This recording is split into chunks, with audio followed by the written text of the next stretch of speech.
I was sitting around, I used to do this. I'd sit around our table with my 3 teenagers when they were teenagers and my wife, and we would have these conversations. And they would ask a question, and I would keep answering it. And finally, at one time, I just said, do you have any more questions? And there was silence. Then one of my sons looked at me and says, Dad, you've already told us more than you know. I'm going to ask you some questions, and we aren't going to assume you're going to tell us more than you know. But those times were rich.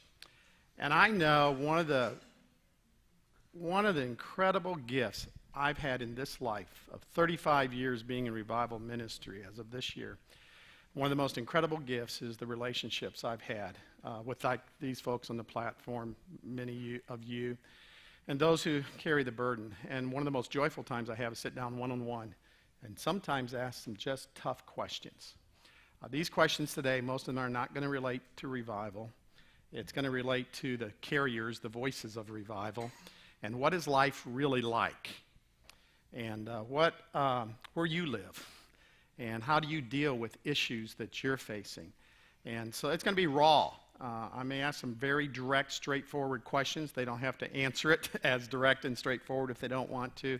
But for me, it's important to know. And I'm not doing this for the sake of feeling good that others might have some issues. Honestly, Michael, if you don't mind me sharing this, you were talking to Sue in the front row the other night, day or whenever it was, and Sue knows every time I speak, it's a chore. Does anybody else feel like you just don't get excited about getting up? And Michael told Sue, oh man, I'm sick before I speak often. And I'm saying, what? Now, I could have taken some consolation that Michael Catt sometimes struggles when he gets up to speak, but the Bible tells us don't compare yourselves among yourselves because it's not wise. So I'm not doing this to feel better because they may be facing some of the issues that I'm facing. But I'm doing this because I believe there's a power in a life message. And when there's a power in a life message, it means they have a life message in how they've had to deal with some issues that I'm dealing with. And I want to learn from those life messages. So the first question, since it's raw, is not on the paper I gave you. Man. Wow. With consideration of the audience, have you ever had any bloopers when you've preached?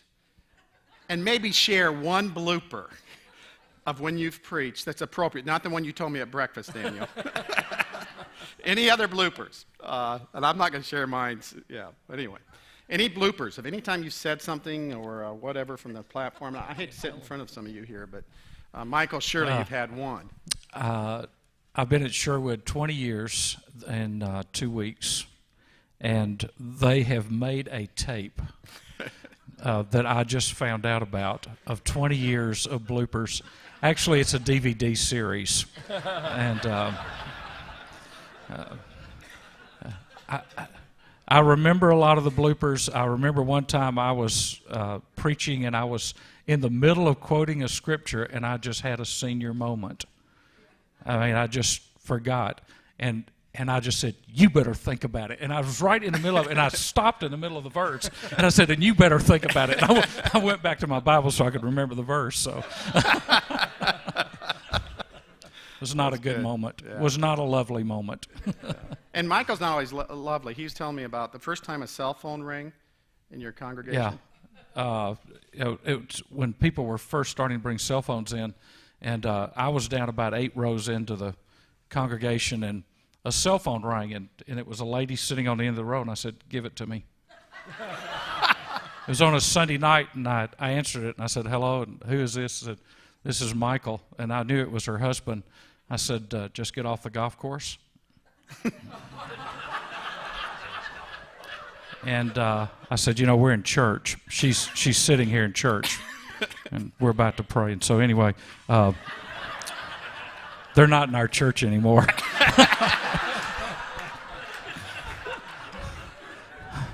But to be honest, it was a blessed subtraction.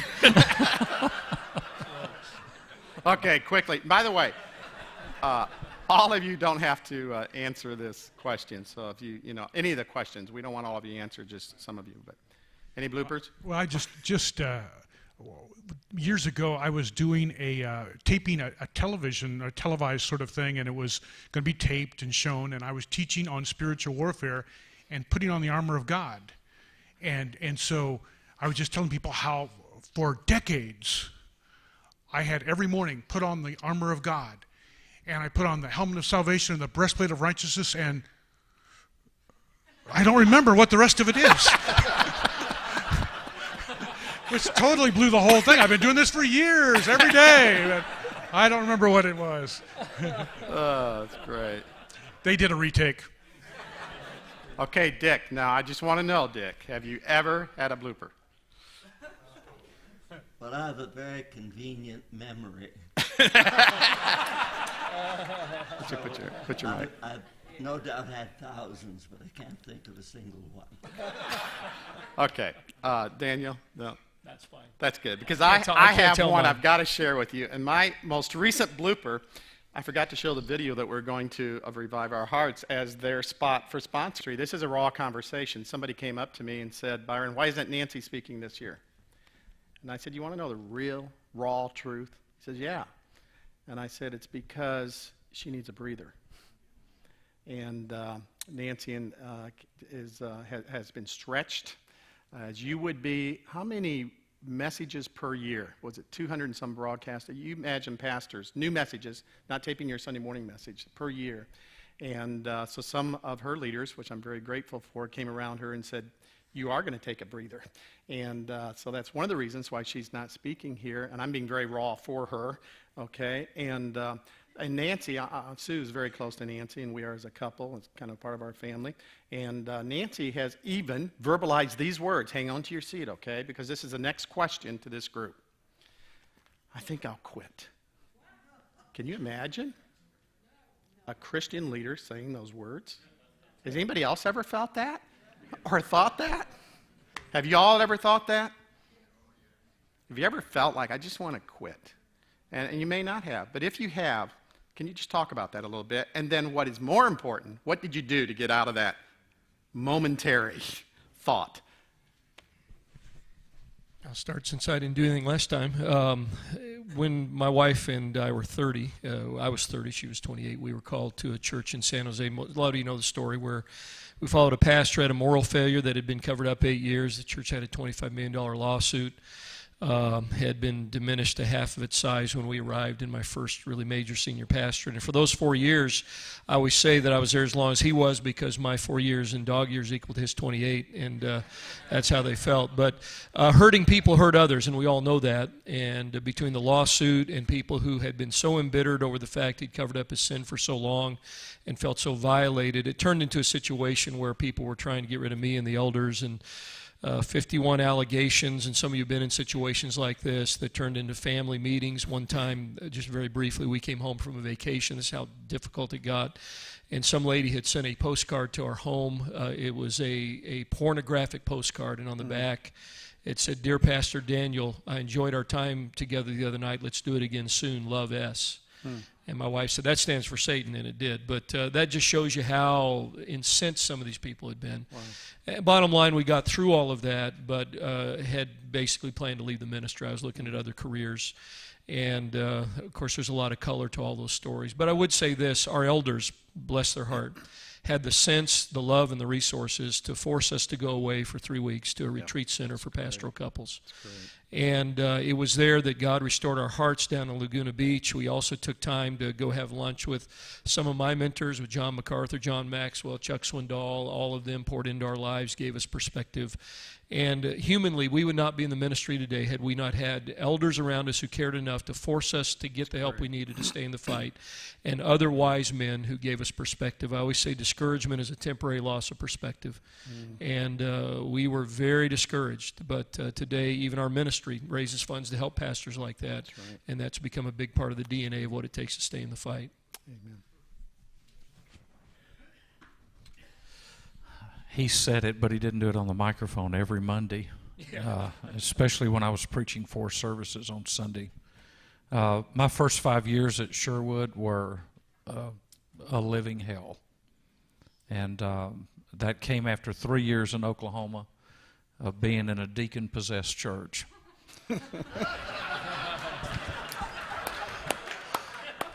And we had 78 deacons, and none of them full of faith, wisdom, and the Holy Spirit.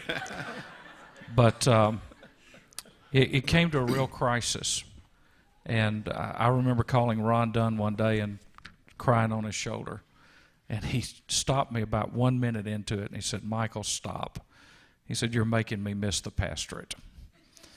And he said, "You want to call some people that I know that are in worse shape than you?" He said, "You've lost your perspective." That's right. And this is what he told me. He said, "Michael, anything that makes you pray is a blessing. And God may send troubling people to you to humble you and to get you on your knees so that he'll find out if he can trust you with greater ministry." Satan means it to destroy. And at that time, Ron came to our church, and he wrote a book, and he preached it at our church called Surviving Friendly Fire, Wounded in the House of My Friends. Some of the folks that came after me were a part of my prayer group, prayed with me every week. And it was a lonely time where I didn't know if I could trust anybody. And I thought anything would be better than this. But what it did is God took evil and he turned it to good. Yeah. If I had left, I'd have missed all the blessings I'm enjoying right now. That's right. Amen. My interest in revival was sparked when I was a boy of 12. And I committed myself at that time to read every book on the subject that was ever published, which turned out to be a far bigger task than I realized. And I still haven't finished that, but made a great deal of headway. And for years was preaching here and there and everywhere I could on revival. Then I realized one day I don't even have a slight interest in the subject in terms of the heart. I found that what had been in my heart had risen to my head. Wow. And it was as if I were a walking encyclopedia of revival information. But if you had asked me to come to a prayer meeting on revival, I could have found a dozen reasons why it was out of the question. Wow. Then as a result of a situation where Maggie and I were greatly defrauded by a group of Christian leaders, I became extremely angry, first at them, then at God for letting such a wicked thing happen, and then at myself for having gotten mad at them and at God, and decided it was all senseless. I had been just spouting off a lot of foolishness that had no meaning. It was doubtful to me that there was even a God. And one day, in sheer frustration, being totally incapable of doing any genuine work, I went upstairs in our home to paint some ceilings in bedrooms. And while I was on a ladder and painting a ceiling, I wouldn't say it was a voice, but it was as real as if it were. And the word spoken, "You got it all wrong." What do you mean? What did I get wrong? Well, you see, I had concluded, because some well-known and supposedly godly men had defrauded me, that proved that Christianity was a lie. And when I asked, "What do you mean?" the Lord said to me, "What has happened to you is confirmation of my word, not denial of it. I have made it clear that all men seek their own, that all are wicked, that none seek me. You've given it completely the wrong interpretation." And by the grace of God, over the next few hours, an incredible revival occurred in my own life, which by his grace has been burning since. Amen. Let's just a little bridge here, and I'm sure you're picking up some common denominators here. Their way out included other people. And what are maybe some guardrails in your life that's been established to keep you from falling? Maybe going into the ditch of despair that we just heard about, but maybe in some other areas. What are some just practical handles of what you have found helpful to keep you from falling in areas where you know the S, Daniel, is going to come after you?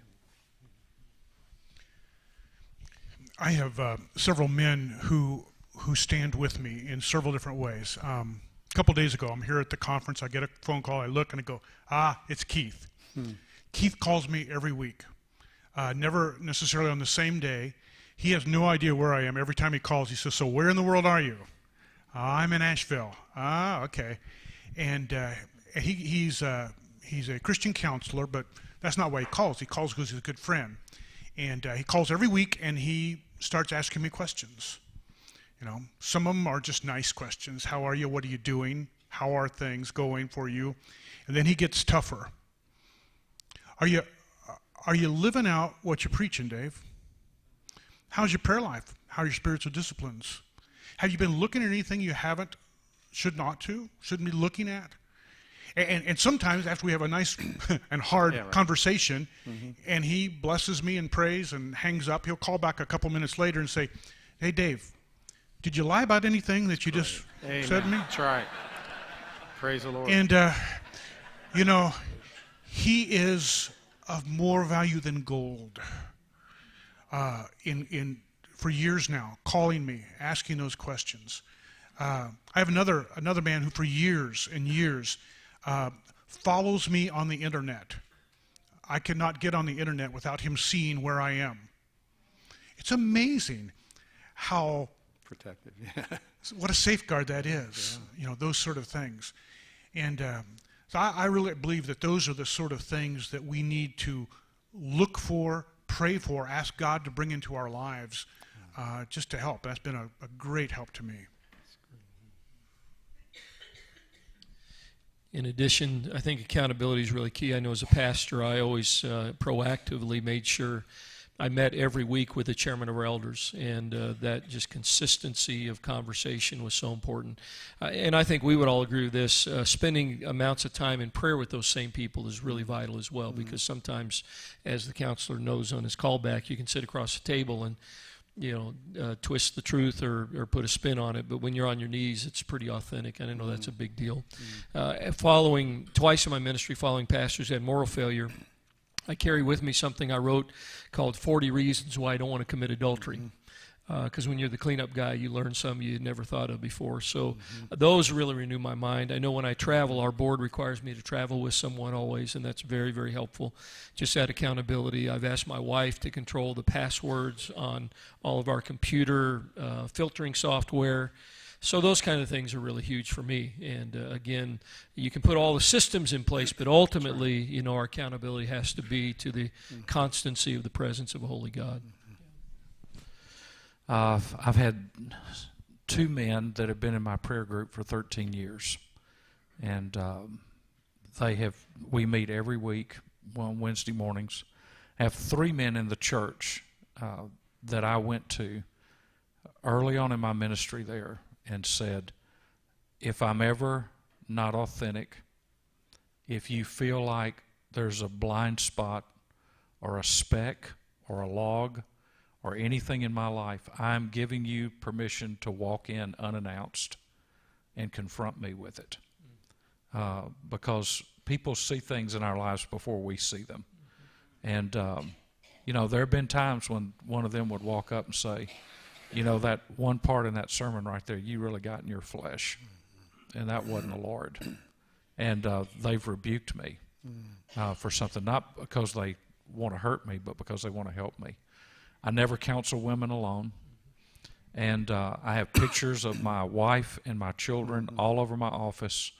And several times during a year, I'll probably say something like, if you ever walk in my office, you'll see pictures of my wife and you'll see pictures of my children. And I said, that is my unannounced way of saying I'm not interested. That's right. I'm off limits. I give Terry permission to ask me, who did you talk to?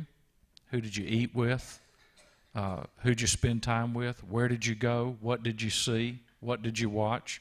She's got permission to always ask me that, and then to ask me, did you lie to me about any of those things? The greatest thing my church did for me is there were 3 pastors in Albany that had been in moral failures the year before, not in the church that I was pastoring, but in other churches, and they made a motion in deacons meeting that these were wise men, and they said, we are going to pay for somebody to always travel with you.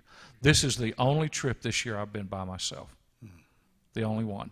They'll pay for a staff member to go with me or my wife to go with me, but we never ask anybody to absorb that cost. My church absorbs that cost, because not only if I were to do something would it affect our church, right, it would affect the people that I'm out there ministering to. So I just did a week out and had one of the staff members with me. And I tell you, it's just something when you know you got to see somebody. That's right. And you just, because we live in a fallen world, and the devil, the devil will get you when you are at your peak, so that more people will collapse because of watching your failure. And I think we need to guard our hearts because of that. When I was younger, I had somehow the strange and foolish notion that age would be a preservative against evil. Right. And that the older I got, the easier it would be to walk in holiness. But the Lord made it clear to me that that was not the case. And then I realized, and I made mention of this on Tuesday at 120, Moses had the terrible failure of losing his temper. And so I've made a vow, and I've, by God's grace, stuck with it. I keep reviewing the aged men of Scripture and reminding myself of their failure, and reminding myself that as the weeks and the months pass and more people have heard me speak, my responsibility is growing with every additional opportunity of ministry. And therefore my need of total reliance upon the power of the Word and the Spirit to walk in holiness. And by God's grace, those have been very helpful. I thank you for your candidness. And I remember when one of my sons was a teenager, he just didn't seem to struggle in sexual temptation like most do and most men do. And so I asked him, I just said, I don't understand, why don't you seem to struggle with that? And he looked at me and he says, Dad, if you're really in love with Jesus, how could you? And I was really smitten. And it led to the next question I'm going to ask these. How do you stay intimate with Jesus? Which is a great guardrail. How do you stay intimate? And maybe you don't struggle with that. I do. Tom Elliff did a message on that in our Revival Week this summer to our staff on intimacy, and I've just been reviewing those notes. But tell me, just practically, how do you stay intimate? Surely there's a morning or two you don't spend 2 hours with God. Especially if you come to the Cove and you're in a revival meeting, which seems a little oxymoronic, but nevertheless. How do you stay intimate? To me, the morning is the key to victory for the day. And, when you travel, you have no routine in one sense. Just everything is messed up. And so, but I have something that hit me years ago, and it was actually, I was telling Daniel earlier, Peter Lord, who helped me many years ago to develop something in my life that has, it is in a sense a guardrail, and it's not sufficient. What I'm going to say here is not sufficient. It's not enough, but it provides the basis. And that's, Peter Lord showed me something, and I just have stuck with it, and that is every morning, regardless of where I am, regardless of whether I'm in New York City, or Terre Haute, Indiana, or Asheville, or Bangkok, I still have to get ready physically. And it's going to take me a certain amount of time, and I have to, I brush my teeth and I shave at least part of my face. I shower, I get dressed. You know, there's just certain things that you do, okay, to get ready physically. So what I've done is tied together what I do spiritually to get ready for the day with those same things. And so for me, trying not to hurry or anything, I just take basically, I figure half an hour from the time I get up until I'm ready for the day physically. And that time is all set aside for getting ready spiritually. It's time I'm not necessarily praying for anybody else during that. It's time for me and Jesus, in a sense. It's time to put on my armor. It's time to die to self. It's time to say, Lord, I want to dwell in your house today all the days of my life. I want to gaze upon your beauty. I want to seek you in your temple. And there's just a certain number of things that I do during that time, and my family knows, leave me alone during that time unless it's something we really have to do, you know. And so to me, that's a way to begin the day. Again, that just really forms a foundation for the rest of the day. It's not adequate, but it keeps you going.